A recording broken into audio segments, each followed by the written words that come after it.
বন্ধুরা, কেমন আছো তোমরা সবাই? আজকে একটা আসলাম নতুন ব্লগ নিয়ে। আজকে একটা শিবরাত্রির ব্লগ নিয়ে আসলাম। আজকে হলো মহাশিবরাত্রি। আজকে 15 তারিখ মার্চ মাসের, তো 2026-এর। তো এই শিবরাত্রি একটা ব্লগ ভাবলাম করি, কারণ আমি গিয়েছিলাম আজকে ভূতনাথ মন্দিরে, শোভাবাজার আহিরিতলায়। তো ভূতনাথ মন্দিরে যখন যাচ্ছি তখনই হঠাৎ করে মনে হলো একটু ভিডিও করলে কেমন হয়, তাই ভিডিও করতে শুরু করলাম। অ্যাকচুয়ালি এত ভিড় হয়েছে, যার কারণে ঠিক করে ভিডিও তো করতে পারি না, যা হোক করে করলাম। তো এই যে আমি চলে গেছিলাম ভূতনাথ মন্দিরের সামনে, এখান থেকে গঙ্গার জল নিলাম। তো ভূতনাথ মন্দিরের সামনে এত ভিড় যে অনেক কষ্টে ঠেলে আমি শেষ মুহূর্তে গিয়ে লাইনে দাঁড়ালাম। লাইনে দাঁড়াতে দাঁড়াতে অনেকটা মন্দিরের সামনে চলে এসেছি। তখন আবার একটু ঘট নিয়ে বাবা ভূতনাথের মন্দিরের সামনে একটু ভিডিও করছিলাম।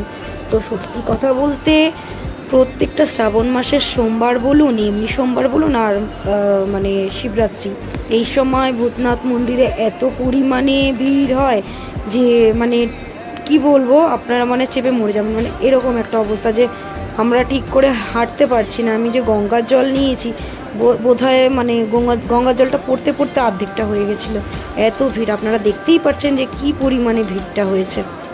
তো অনেকটা কষ্ট করে অনেকভাবে সামনে এগিয়ে যেতে যেতে এই ঢুকেছি ভিতরে। সেই ভিতরে ঢুকেও যেন চেপে গেছি, কারণ জায়গাটা হচ্ছে ছোট্ট গলির মধ্যে। তো একটা দিকে ভালো হয়েছে যে আরও একটু ঘুরিয়ে ঘুরিয়ে ঢোকায়। তো জানি না কিভাবে, এইটা আমাকে বেশি একটা ঘুরতে হয়নি, একটা লাইনে ঢুকেছিলাম। তো ওই দিক দিয়ে সরাসরি মন্দিরের সাইডে ঢুকে গেছিলাম। তো এই যে মন্দিরের সাইডটা ছিল, তো সেখান থেকে ঢুকে অনেক কষ্টে বাবার সামনে যাচ্ছিলাম। সত্যি কথা বলতে, বাবার সামনে যখন গেছি তখন আর ভিডিও করতে পারিনি, কারণ আমি জলটা ঢালতেই পারছিলাম না ঠিক করে।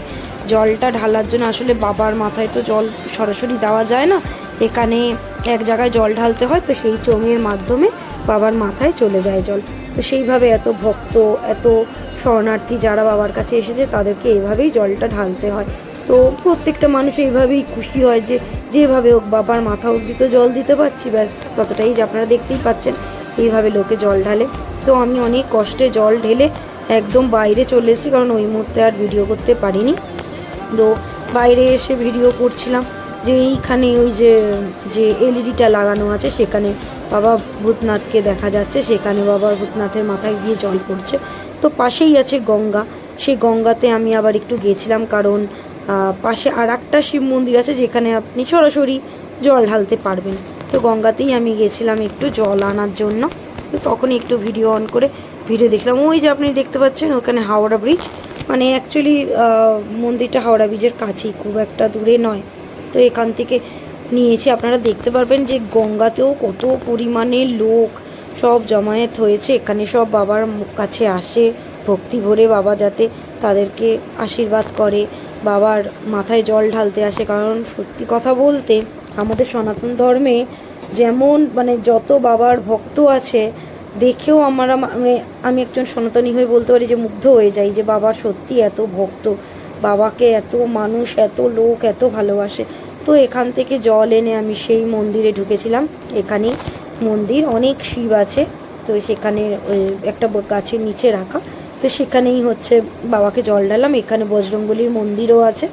তো বজরংবলীকেও একটু নমস্কার করলাম, বাবার মাথায়ও জল ঢাললাম, একটু ধূপকাঠি ধরালাম, একটু প্রসাদ দিলাম, তারপর বাড়ি চলে আসলাম।